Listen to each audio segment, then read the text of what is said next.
Alright guys, I've turned my attention to my 1986 US spec 635 CSI. It's a 1986 model, as you guys may know if you've been following me for a while.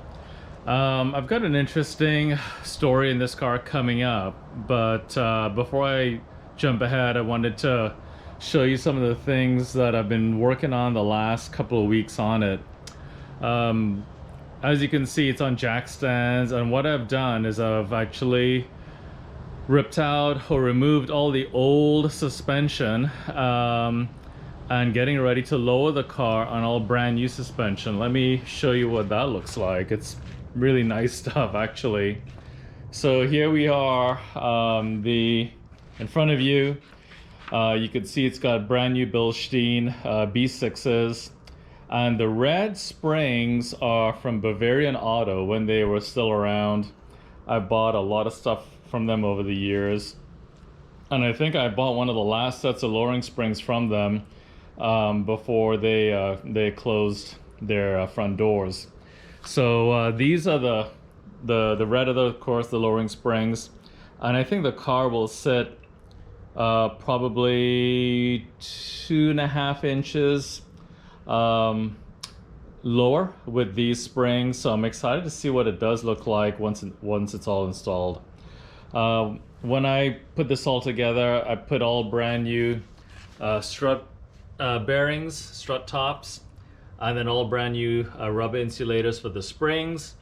Dust boots came with the Bilsteins, and then I refinished all the strut housings, as you can see, in silver. So sanded, prime painted, and then I repacked the bearings. So everything came out really nice on that, and I just actually finished assembling everything this morning.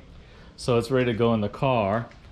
And then if you look at the car, fortunately the suspension on these shark noses is fairly straightforward. While I was in there, I replaced the control arms, this piece and this piece. The pieces that were, those arms that were on the car, the boots were split. You can see them here on the ground. The boots was split and they were getting a little bit suspect. So I thought, while I had it all apart, let me replace everything that needs to be replaced. And so it's all done and ready to be torqued up. And then ready for the new struts and springs. And then at the same time, I refinished the calipers, as you can see here. I'm going to be installing brand new brakes on this car, cross-drilled and slotted rotors.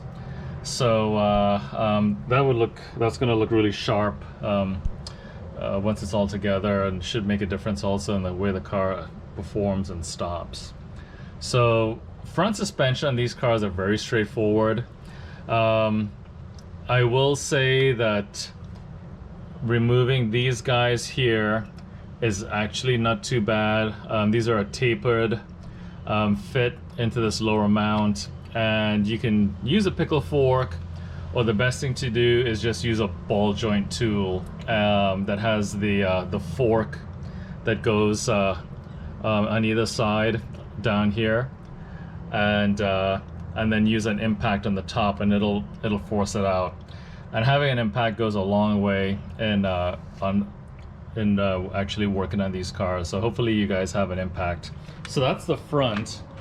The rear is a bit more straightforward. As you can see, it's I guess one thing I forgot to show you in the front, I'll do that in a minute, is I also clean and detail the wheel wells. So that took a lot of scrubbing and elbow grease. I was covered in grime after that was done, but it came out really nice, as you can see. I'm ready to, of course, to put the new strut in here, and painted the dust plate, and I'm ready for the new rotors, and of course there's the new refinished caliper. And so there's the rear. I put in some new dog bones as well, if you can see that. So the old dog bones were starting to get loose and fail. So quite a bit of work on this car the last little while. I'll show you the wheel wells here. Here you go. So yeah, everything came out really nice and clean, as you can see, and looks good. It really cleans up nicely. So that's the suspension and brakes. Under the hood, I've started getting it ready for a new hood pad.